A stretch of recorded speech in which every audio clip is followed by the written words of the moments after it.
सकता है यह वीडियो आपकी नजरों के सामने से गुजर चुका हो।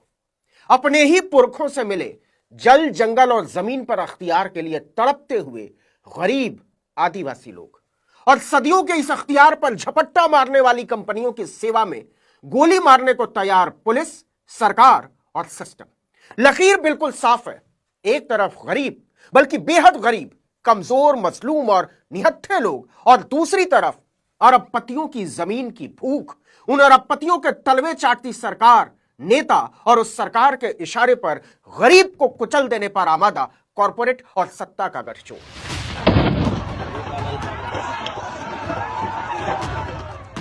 इस बात में कोई शक नहीं रह गया है कि मोदी के राज में सरकार से लेकर प्रशासन और सरकारी अमले से लेकर निजी कंपनियों तक को लोगों के खून चूसने की खुली छूट दे दी गई है। इससे कोई फर्क नहीं पड़ता कि यह वीडियो कहां का है, कब का है और इसे किसने शूट किया है। हालांकि यह छत्तीसगढ़ का वीडियो है। गरीब आदिवासियों को तड़पाने की तस्वीर भाजपा की डबल इंजन सरकार का मुहर बन चुका है। अब तो लगता है कि कहां कहां की खबर दिखाएं, किस किस का हाल बताएं। छत्तीसगढ़ से लेकर महाराष्ट्र तक, उत्तर प्रदेश से लेकर उड़ीसा तक और मध्य प्रदेश से लेकर मणिपुर तक सरकारें कोहराम के जो अपने ही पैमाने तोड़ती जा रही हैं, उसके लिए शब्द तक मिलने बंद हो चुके हैं। लोगों का जीना मुहाल है। और उन जगहों का हाल तो और भी बुरा है जहां डबल इंजन की सरकारें काम कर रही हैं। डबल इंजन की सरकार का सीधा मतलब है दुगना लगान देना पड़ेगा, जनता की दुगनी दुर्गति होगी, दुगनी दुर्दशा होगी, नागरिकता पर दुगना हमला होगा, संविधान की दुगनी तौहीन होगी, पूरा का पूरा वोट और इंसानियत पर दुगनी चोट। यह छत्तीसगढ़ का सरगुजा है। कोयला निकालने वाली कंपनी आदिवासियों को उनके घरों से बेदखल करने पर आमादा है। उनकी जमीनें छीनी जा रही हैं। ज्यादातर लोग आदिवासी, उन्हें अपने ही खेत खलिहानों से खदेड़ा जा रहा है। जरा सोचिए कि कोयला कंपनी की सरकार, उन्हीं की पुलिस, प्रशासन भी उनका, बंदूकें उनके हाथ में, आंसू गैस के गोले उनके पास, जनता के पास क्या? कुछ नहीं। तो क्या वो अपनी जमीनों से हाथ धो बैठे? नहीं, इसके लिए वो तैयार नहीं है। इसीलिए हथियार बंद पुलिस वालों से भिड़ रहे हैं, मारे पीटे जा रहे हैं, जख्मी हो रहे हैं, चोट खा रहे हैं, अस्पतालों में जा रहे हैं, लेकिन अपने अस्तित्व की लड़ाई छोड़ने को तैयार नहीं। छत्तीसगढ़ में सरगुजा के विश्रामपुर इलाके का एक गांव है परसोड़ी कला। यहां कोल इंडिया की कंपनी साउथ ईस्टर्न कोल फील्ड्स लिमिटेड यानी एससीसीएल की आमेरा कोयला परियोजना चल रही है। एससीसीएल इस परियोजना का विस्तार कर रही है, जिसकी जद में परसोड़ी कला गांव भी आ रहा है। कोयला कंपनी चाहती है कि गांव वाले अपनी जमीनें चुपचाप उसके हवाले कर दें, कोई आवाज ना उठाए, बिना चू चपड़ के। लेकिन गांव वाले जमीन छोड़ने को राजी नहीं। सरकारी दस्तावेजों में जमीन अधिग्रहण की प्रक्रिया बहुत पहले पूरी हो चुकी, 2016 में। कुछ लोगों को जमीन के बदले मुआवजा भी मिल गया है, लेकिन ज्यादातर लोगों ने मुआवजा लेने से मना कर दिया।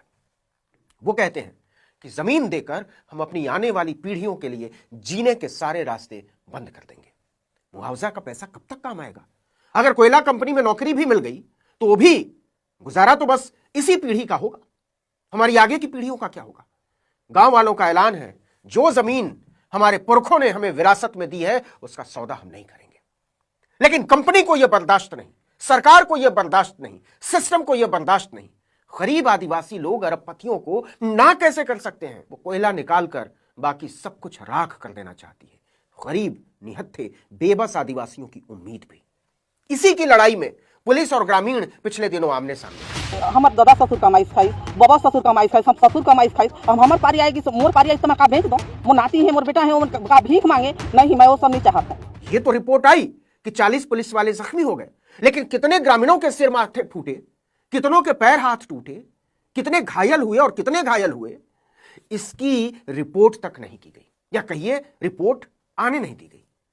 दैनिक भास्कर ने अपनी खबर में बताया है कि 235 ग्रामीणों में से सिर्फ 16 लोगों ने मुआवजा लिया है। बाकी के लोग किसी भी कीमत पर मुआवजा लेने को तैयार नहीं है। और खदान का विस्तार तब तक नहीं होगा जब तक ये लोग अपनी जमीनें दे न दें। एससीसीएल जमीन हड़पने के लिए किसी भी स्तर तक जाने को तैयार है। पुलिस वालों ने गांव वालों के तंबू उखाड़ फेंके, दौड़ा दौड़ा कर लाठियां चलाई, लेकिन गांव वाले हाथों में पत्थर लेकर अड़े रहे। उनका कहना है कि अपनी जमीन का विनाश करके इलाके का विकास उन्हें नहीं चाहिए। और सरकार कहती है कैसे नहीं चाहिए? तुम्हारा अपनी जिंदगी पर कोई हक नहीं। कंपनियों का विकास नागरिकों के विनाश पर होता है, तो यही सही, ये मोदी सरकार का फरमान है।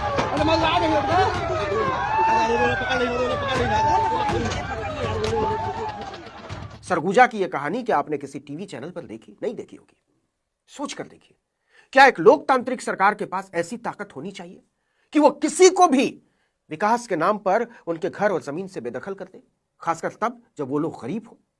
लेकिन साहब की लफाजी का नमूना देखिए। एक तरफ सरगुजा के ग्रामीण कुचले जा रहे हैं, खदेड़े जा रहे हैं, मारे जा रहे हैं, पीटे जा रहे हैं, और दूसरी तरफ वो राजभवन को लोक भवन, राजपथ को लोकपथ और प्रधानमंत्री निवास को लोक कल्याण मार्ग बनाकर कहते, लो हो गया लोकतंत्र का कायाकल्प, और क्या चाहिए?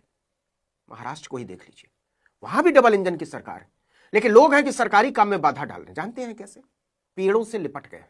चिपको आंदोलन की तरह आंदोलन शुरू हो गया। सरकार कहती है पीछे हटो, भागो, पेड़ काटकर विकास करना है। लोग कह रहे हैं मर जाएंगे लेकिन पेड़ कटने नहीं देंगे। नासिक का मामला है, यहां के तपोवन में सरकार 1800 पेड़ काटने जा रही है। क्यों? क्योंकि 2026 में होने वाले कुंभ मेले में साधुओं के विश्राम के लिए साधु ग्राम बनाना है। हम तो सुनते थे साधु जंगल में रहते थे, सबसे छिपकर तपस्या करते थे, शांति चाहते थे। ये कलयुग के साधु हैं, जंगल काटकर शहर में मौज करने वाले मोदी के साधु। उन्हें तपस्या और त्याग से रत्ती भर भी कोई लेना देना नहीं। प्यार की जगह नफरत भरपूर टपकनी चाहिए। बस दाढ़ी बढ़ा लो, भगवा कपड़े पहन लो, हाथ में कमंडल लेकर जय श्री राम का नारा लगाते हुए कहीं भी निकल जाओ।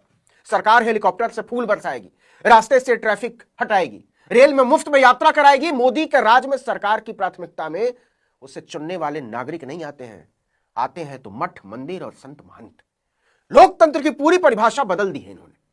लोकतंत्र का मतलब साधु संतों का, साधु संतों के लिए, साधु संतों द्वारा। चिलम लगाइए, दम मारिए और चिल मारिए। इसलिए कुंभ मेले के लिए नासिक के तपोवन में बाकायदा साधु ग्राम बनाया जा रहा है। इसके लिए सीधे 1800 पेड़ों की बलि ली जाएगी। हम सुनते थे साधु लोग पेड़ लगाते हैं, इनके लिए पेड़ काटना है। सिविल सोसाइटी के लोगों को चिपको आंदोलन करना पड़ रहा है। पिछले 3 हफ्ते से आंदोलन जारी है। Nashik district domestic workers union ने 6 दिसंबर को विरोध प्रदर्शन किया। महिलाएं लाल रंग की साड़ी में घर से बाहर निकलकर प्रदर्शन का हिस्सा बनी। कुछ महिलाएं अपनी 8-10 साल की बेटियों को भी साथ ले आईं। सरकार की हरकत पे दिखानी थी और आम लोगों के कर्तव्य भी। बच्चे भी याद रखेंगे कि हिंदुत्व के सबसे भयावह दौर में एक समय ऐसा भी आया था कि उनकी माओं को घरों से निकलकर सरकार से भिड़ना पड़ा था। आंदोलन धीरे धीरे बढ़ता जा रहा है। लोग अपनी नौकरियों से छुट्टी लेकर विरोध प्रदर्शन में शामिल हो रहे हैं। आउटलुक मैगजीन से बात करते हुए एक घरेलू महिला मीना जाधव कहती हैं कि वो ऑक्सीजन का महत्व जानती हैं। कोविड के दौरान लाखों लोग इसके लिए जूझ रहे थे। एक दोस्त को ऑक्सीजन की कमी की वजह से खो दिया। मीना पूरी जिंदगी गरीबी से लड़ी है, अब सरकार से लड़ रही है। सरगुजा की ही तरह नासिक के आंदोलन की भी खबर आपको टीवी चैनलों पर